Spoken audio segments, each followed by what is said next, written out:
कभी सोचा है कि एक बहुत ही साधारण सी लोक कथा और एक सदियों पुराना पवित्र ग्रंथ, इन दोनों में क्या बात एक जैसी हो सकती है? आज हम यही जानेंगे कि कैसे दो बिल्कुल अलग-अलग स्रोत हमें ज्ञान का एक ही सबक सिखाते हैं। एक टूटा हुआ घड़ा हमें इंसानों के आपसी झगड़ों के बारे में भला क्या सिखा सकता है? सुनने में थोड़ा अजीब लगता है ना? चलिए इसका जवाब ढूंढते हैं।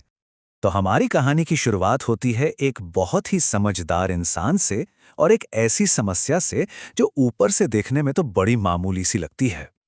कहानी है एक छोटे से शांत पहाड़ी गांव की। वहां रहते थे रामू, एक ऐसे व्यक्ति जिनकी समझदारी के चर्चे दूर दूर तक थे। कोई भी मुश्किल हो, वो बड़ी शांति से उसका हल निकाल ही लेते थे। पर जैसा होता है, गांव की ये शांति एक दिन भंग हो जाती है। दो पड़ोसी गुस्से में भरे हुए अपनी अपनी बात पर अड़े रामू के पास पहुंचते हैं और दोनों को पूरा यकीन था कि मैं ही सही हूं। तो रामू क्या करते हैं? वो उनके सामने एक घड़ा रख देते हैं और बस यही घड़ा उनके झगड़े का केंद्र बन जाता है। और इसी से असली मुद्दा भी सामने आता है। पहला पड़ोसी उस घड़े को देखता है और फौरन बोलता है, ये तो टूटा हुआ है, बिल्कुल बेकार है। उसका ध्यान सिर्फ उस एक दरार पर जाता है। उसकी नज़र में इस घड़े की अब कोई कीमत नहीं है। लेकिन दूसरा पड़ोसी वो उसी घड़े को एक बिल्कुल अलग नजर से देखता है। वो कहता है, अरे ये ठीक तो है, बस एक छोटी सी दरार ही तो है, इसे अभी भी इस्तेमाल किया जा सकता है। सोचने वाली बात है ना? घड़ा एक ही है लेकिन नजरिए दो हैं, और इसलिए सच भी दो हैं। एक के लिए वो कूड़ा है तो दूसरे के लिए काम की चीज। ये कितनी साफ साफ दिखाता है कि कैसे हमारा नजरिया ही हमारी सच्चाई बना देता है। और तभी रामू वो बात कहते हैं जो इस पूरी कहानी का सार है। वो कहते हैं, असली समझदारी इसमें है कि हम दूसरे की बात को भी उतने ही ध्यान से सुनें। झगड़े तो तब होते हैं जब हम ये मान लेते हैं कि सिर्फ हमारा नजरिया ही सच है। रामू की ये बात हमें एक बहुत बड़े सवाल पे लाकर खड़ा कर देती है। आखिर इस तरह की गहरी समझ, ऐसी विजडम आती कहाँ से है? क्या ये सिर्फ ऐसी कहानियों में मिलती है या इसकी जड़ें कहीं और भी गहरी है? और इसी की खोज में अब हम रुख करते हैं हनुमान चालीसा की तरफ। एक ऐसा प्राचीन ग्रंथ जो ठीक उन्हीं गुणों की बात करता है जो हमने अभी अभी उस बुद्धिमान व्यक्ति में देखे।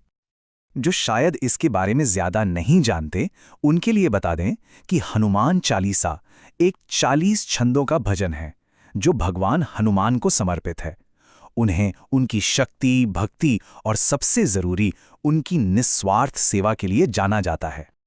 उनकी शक्ति का अंदाजा इसी बात से लगाया जा सकता है कि बचपन में उन्हें सूरज एक मीठा फल लगा और वो उसे निगलने के लिए हजारों मील दूर आसमान में पहुंच गए। ये उनकी असीम शक्ति का प्रतीक है। लेकिन बात सिर्फ शारीरिक बल की नहीं है, असली ताकत तो कुछ और है। चालीसा हमें उन गुणों के बारे में बताती है जो असली बुद्धिमानी को परिभाषित करते हैं। और यहीं पर हमारी घड़े वाली कहानी और चालीसा की सीख आपस में जुड़ जाती हैं। तो चालीसा में चरित्र के ये 4 स्तंभ बताए गए हैं। ज्ञान गुण सागर यानी ज्ञान और गुणों का समंदर। अतुलित बलधामा यानी जिनकी शक्ति की कोई तुलना नहीं। राम काज करीबे को आतुर मतलब हमेशा दूसरों की सेवा के लिए तैयार। और संकट ते हनुमान छुड़ावे यानी हर मुश्किल से बाहर निकालने वाले। तो ज्ञान गुण सागर होने का असली मतलब क्या है? ये सिर्फ किताबी ज्ञान नहीं है। इसका मतलब है कुमति निवार यानी गलत सोच को, नेगेटिविटी को दूर करना, और सुमति के संगी यानी अच्छी सोच का, पॉजिटिविटी का साथ देना। ये है असली आंतरिक ज्ञान। और बिल्कुल इसी तरह असली ताकत सिर्फ शारीरिक नहीं होती। असली ताकत तो है दूसरों की सेवा करने की इच्छा में। राम काज करिबे को आतुर और उनकी मुश्किलों को दूर करने में संकट ते हनुमान छुड़ावे यानी सच्ची ताकत का मकसद ही दूसरों की मदद करना है। तो इन सब से हम आज के लिए क्या सीख सकते हैं? एक तरफ गांव की वो सीधी सादी कहानी और दूसरी तरफ ये प्राचीन भजन।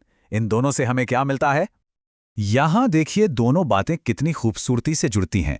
जो टूटे घड़े का सबक है कि उसकी भी एक वैल्यू है, वही चालीसा की सीख है कि कमियां होने से मकसद खत्म नहीं हो जाता।